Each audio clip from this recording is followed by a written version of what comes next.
सियावर रामचंद्र की जय।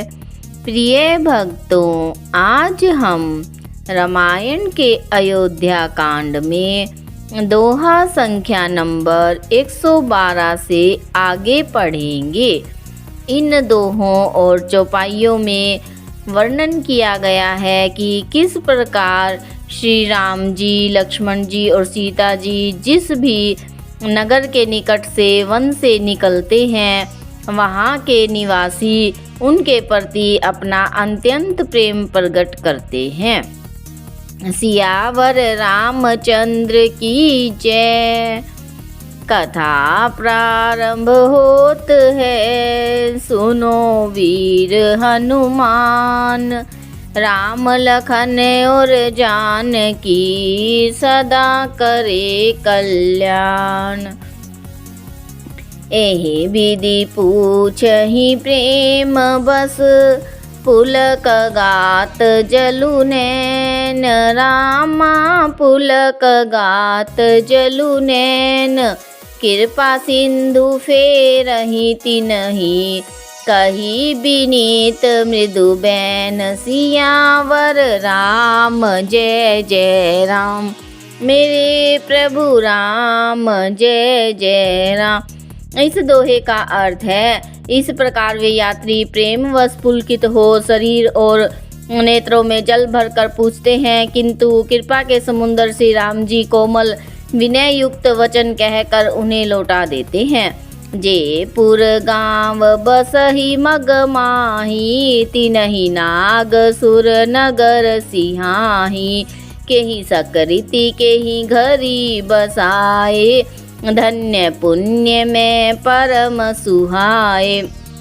इन चौपाइयों का अर्थ है, जो गांव और पूर्वी रास्ते में बसे हैं, नागों और देवताओं के नगर उनको देखकर प्रशंसा पूर्वक ईर्ष्या करते हैं और ललचाते हुए कहते हैं कि किस पुण्यवान ने ये किस शुभ घड़ी में इनको बसाया था, जो आज ये इतने धन्य और पुण्यमय और परम सुंदर हो रहे हैं। जहाँ जहाँ राम चरण चली जाही, तिन्ह समान अमरावती नाही। पुण्य पुंज मग निकट निवासी, तिन्हि सराह सुरपुर बासी।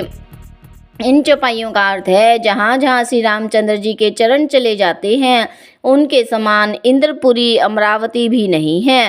रास्ते के समीप बसने वाले भी बड़े पुण्यात्मा हैं। स्वर्ग में रहने वाले देवता भी उनकी सराहना करते हैं। जे भरी नैन बिलो कही राम ही, सीता लखन सहित घन श्याम ही। जे सर सरित राम अवगाहहि, तिन्हि देव सर सरित सराहहि। इन चौपाइयों का अर्थ है, जो नेत्र भरकर सीता जी, लक्ष्मण जी सहित घनश्याम श्री राम जी के दर्शन करते हैं, जिन तालाबों और नदियों में श्री राम जी स्नान कर लेते हैं, देव सरोवर और देव नदियाँ भी उनकी बड़ाई करती हैं। जेहि तरु तर प्रभु बैठ ही जाई, करहि कलप तरु तासु बड़ाई।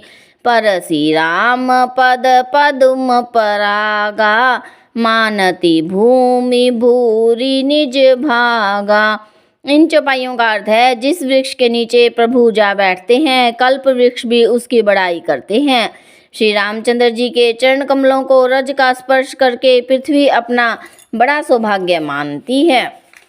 छाह करहि घन विबुध गण, बरसहि सुमन सिहाही। रामा बरसहि सुमन सिहाही।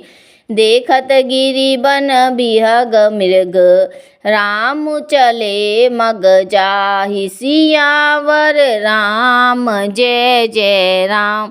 मेरे प्रभु राम जय जय राम। इस दोहे का अर्थ है, रास्ते में बादल छाया करते हैं और देवता फूल बरसाते हैं और सिहाते हैं। पर्वत, वन और पशु पक्षियों को देखते हुए श्री राम जी रास्ते में चले जा रहे हैं। सीता लखन सहित रघुराई, गाँव निकट जब निकसहि जाई। सुनी सब बाल बिरध नर नारी, चलहि तुरत ग्रह काजु बिसारी। इन चौपाइयों का अर्थ है, सीता जी लक्ष्मण जी सहित श्री रघुनाथ जी जब किसी गांव के पास जा निकलते हैं, तब उनका आना सुनते ही बालक, बूढ़े, स्त्री, पुरुष सब अपने घर और कामकाज को भूलकर तुरंत उन्हें देखने के लिए चल देते हैं। राम लखन सिय रूप निहारी, पाई नयन फलु होहि सुखारी।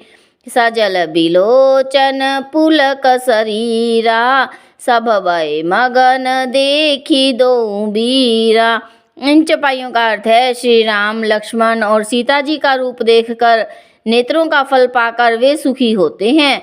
दोनों भाइयों को देखकर सब प्रेमानंद में मगन हो गए। उनके नेत्रों में जल भर आया और शरीर पुलकित हो गए। बरनी न जाई दशा तिन्ह केरी, लही जनु रंकन सुरमणि ढेरी। एकन एक बोली सिख देही, लोचन लाहु लेहु छन एही। इन चौपाइयों का अर्थ है, उनकी दशा वर्णन नहीं की जाती, मानो दरिद्रों ने चिंतामणि की ढेरी पाली हो। वे एक एक को पुकार कर सीख देते हैं कि इसी क्षण नेत्रों का लाभ ले लो। राम ही देखी एक अनुरागे, चितवत चले जाहि संग लागे। एक नैन मग छवि उर आनी, होई शिथिल तन मन बरबानी। इन चौपाइयों का अर्थ है, कोई श्री रामचंद्र जी को देखकर ऐसे अनुराग में भर गए हैं कि वे उन्हें देखते हुए उनके साथ लगे जा रहे हैं। कोई नेत्र मार्ग से उनकी छवि को हृदय में लाकर शरीर, मन और श्रेष्ठ वाणी से स्थिर हो जाते हैं, अर्थात उनके शरीर, मन और वाणी का व्यवहार बंद हो जाता है। एक देखी बट छाह भली, डासी मृदुल तृणपात। रामा डासी मृदुल तृणपात, कहई गवाई छिणु कुसरमु। गवन अब अबहि की प्रात, सियावर राम जय जय राम। मेरे प्रभु राम जय जय राम। इस दोहे का अर्थ है, कोई बड़ की सुंदर छाया देखकर वहां नरम घास और पत्ते बिछाकर कहते हैं कि क्षण भर यहाँ बैठकर थकावट मिटा लीजिए, फिर चाहे अभी चले जाइएगा, चाहे सवेरे। सियावर रामचंद्र की जय, कथा विसर्जन होत है, सुनो वीर हनुमान। राम लखन और जानकी सदा करे कल्याण।